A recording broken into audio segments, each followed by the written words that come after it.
আমার মেয়েকে তুই বিয়ে করবি? ফকিন্নি সর এখান থেকে, সর এখান থেকে, বাসা থেকে বাইরে। আমার মেয়ে তো বড় হয়েছে, হ্যাঁ বিয়ে শাদী দেওয়ার দরকার। দেখো সরকারি কোনো চাকরিজীবী ছেলে পাও কিনা, সরকারি চাকরিজীবী ছেলে পাইলে বইলো।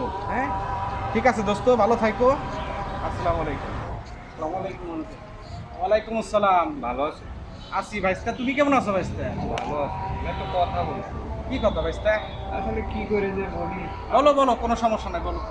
আপনার একটা যে মেয়ে আছে, হ্যাঁ আমি ওকে বিয়ে করতে চাই, আমাকে ভালোবাসি আঙ্কেল। আমার মেয়েকে তুই বিয়ে করবি?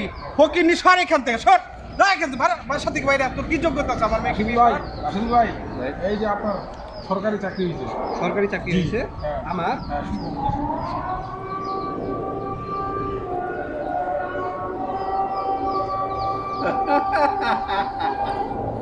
আসসালামু আলাইকুম চাচা।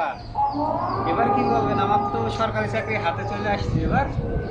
হ্যাঁ? বাজান বাজান, তুমি আমার না, মেয়েটাকে না, বিয়ে না, করো। না। বাজান বাজান বাজান, না, বলো না, আমার না। মেয়েটাকে বিয়ে করো। বাজান বাজান বাজান, এবার তুমি আমার মেয়েটাকে বিয়ে করো বাজান।